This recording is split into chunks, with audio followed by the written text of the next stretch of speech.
نحمد و نصلی و نسلم علی رسولہ الکریم اما بعد فاعوذ باللہ من الشیطان الرجیم بسم اللہ الرحمن الرحیم وَلَهُنَّ مِثْلُ الَّذِي عَلَيْهِنَّ بِالْمَعْرُوفِ صدق اللہ مولانا العظیم و صدق رسولہ النبی الکریم۔ ہمارا آج کا ٹاپک ہے اسلام میں عورتوں کے حقوق۔ یقیناً اسلام نے جو مرد کو حقوق دیے ہیں وہی اسلام نے عورت کو بھی حقوق دیے ہیں۔ قرآن اعلان کرتا ہے وَلَهُنَّ مِثْلُ الَّذِي عَلَيْهِنَّ بِالْمَعْرُوفِ، مردوں کے عورتوں پر جو حقوق ہیں وہی حقوق عورتوں کے مردوں پر ہیں۔ اگر قرآن نے اعلان کیا الرجال قوامون علی النساء، مرد عورتوں سے ایک سٹیپ آگے ہیں، اس کی ریزن، اس کی وجہ بھی بتا دی گئی۔ وَبِمَا أَنفَقُوا مِنْ أَمْوَالِهِمْ، کیوں مرد جو ہے جتنے بھی معاشی ذمہ داریاں ہیں، نفع کے اعتبار سے ذمہ داریاں ہیں، وہ مرد کی ذمہ داریاں ہیں، اس لیے اس کو ایک سٹیپ آگے رکھا گیا۔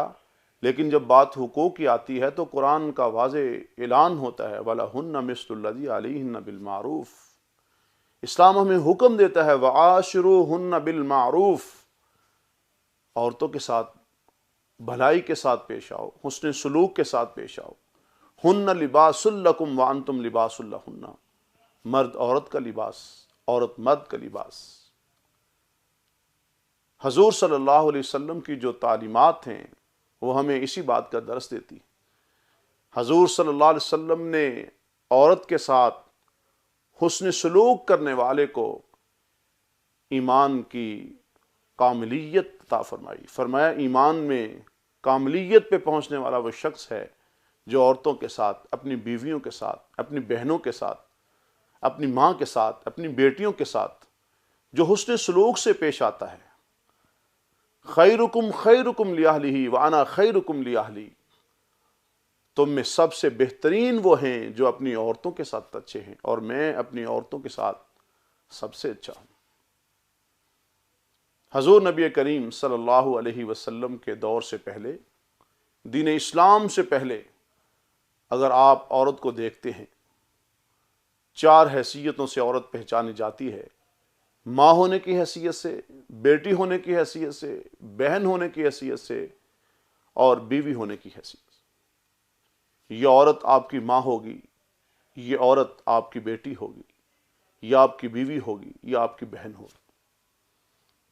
آپ اسلام سے پہلے چلے جائیں، باپ کی جیسے وراثت تقسیم ہوتی تھی، ساز و سامان تقسیم ہوتا تھا، اسی طرح ماں بھی کسی بیٹے کے حصے میں آتی تھی وراثت بن کر۔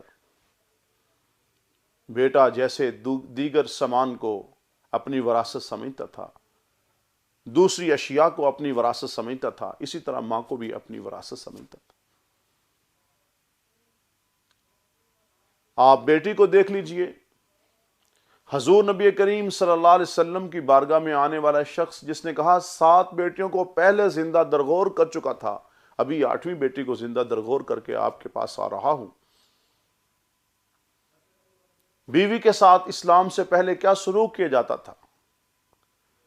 اسلام سے قبل جب کوئی انسان، کوئی مرد فوت ہوتا تھا، اس کی بیوی کو بھی اسی کے ساتھ، بیوہ کو بھی اسی کے ساتھ دفن کیا جاتا تھا، یا اس کو ایک کمرے میں بند کیا جاتا اور اس کے ساتھ حیوانوں جیسا سلوک کیا جاتا تھا، حتیٰ کہ وہ بھی مر جاتی تھی۔ یہ آپ کی بہن تھی، اسلام سے قبل بھائی اس کو خود بازار میں لا کے فروخت کرتا تھا۔ بیوی کے ساتھ کیا سلوک تھا، بیٹی کے ساتھ کیا سلوک تھا، ماں کے ساتھ کیا سلوک تھا۔ لیکن جب حضور نبی کریم صلی اللہ علیہ وسلم دنیا میں مبعوث ہوئے، آپ تشریف لائے، وَاحْفِظْ لَهُمَا جَنَاحَ الذُّلِّ مِنَ الرَّحْمَةِ وَقُلْ رَبِّ ارْحَمْهُمَا كَمَا رَبَّيَانِي صَغِيرًا، یہ اسلام نے درس دیا، یہ اسلام نے سبق دیا۔ وَوَصَّيْنَا الْإِنسَانَ بِوَالِدَيْهِ حُسْنًا، والدین کے ساتھ حسن سلوک سے پیش آنا۔ وَقَضَىٰ رَبُّكَ أَلَّا تَعْبُدُوا إِلَّا إِيَّاهُ وَبِالْوَالِدَيْنِ إِحْسَانًا، حقوق اللہ کو بیان کرنے کے فوراً بعد حقوق العباد میں والدین کے حقوق کو بیان کیا گیا، ان کے ساتھ حسن سلوک کا ہمیں سبق اور درس دیا گیا، ماں کے قدموں تلے جنت کو بسا دیا گیا، ماں کی زیارت کو حج مبرور کے برابر قرار دیا گیا، ان کی خدمت کر کے اللہ تعالیٰ کی رضا اور خوشنودی کا سرٹیفکیٹ عطا کر دیا گیا۔ اور یہ تمہاری جو بیوی ہے، حضور نبی کریم صلی اللہ علیہ وسلم نے اس کے بارے میں بھی کہا، حسن سلوک سے پیش آؤ، خیرکم خیرکم لاہلی وانا خیرکم لاہلی، اپنی بیویوں کے ساتھ حسن سلوک کے ساتھ پیش آؤ۔ حضور نبی کریم صلی اللہ علیہ وسلم اپنی ازواج مطہرات کے ساتھ حسن سلوک سے پیش آتے تھے۔ حضور نبی کریم صلی اللہ علیہ وسلم اپنی بیویوں کے ساتھ ان کا ہاتھ بٹاتے تھے۔ بہت سارے واقعات سیرت کی کتابوں میں موجود ہیں۔ یہی آپ کی وہ بہن تھی، اسلام سے پہلے جو بازاروں میں بکتی تھی، لیکن اسلام کے آنے کے بعد اس کو تمہاری عزت آبرو قرار دیا گیا۔ یہی وہ بیٹی جو زندہ درگور ہوتی تھی، حضور نبی کریم صلی اللہ علیہ وسلم کی تشریف آوری کے بعد اس شخص کو جس نے 8 بچیاں زندہ درگور کی تھیں، قتل کی تھیں، اس کو فرمایا الاسلام یہدی ما کان قبلہ، اسلام سے پہلے جو کچھ کر چکے ہو دامن رحمت میں آ چکے ہو، حضور نبی کریم صلی اللہ علیہ وسلم کے دین میں آ چکے ہو۔ جرم تو بہت بڑا ہے، لیکن اللہ اسلام لانے کی بدولت اتنا بڑا جرم بھی تمہیں معاف کر دیں گے۔ اور پھر بیٹی کو عزت دی۔ حضور نبی کریم صلی اللہ علیہ وسلم کی جب صاحبزادی سیدہ طیبہ طاہرہ فاطمہ الزہرا رضی اللہ تعالی عنہ جب گھر آتی، ان کی پیشانی پر بوسہ دیتے تھے، استقبال کرتے تھے۔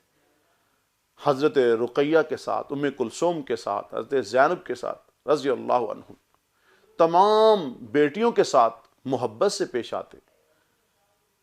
4 بیٹیوں کو گھر میں پرورش دی، تربیت کی، اور کس طرح محبت کے ساتھ، شفقت کے ساتھ پیش آئے۔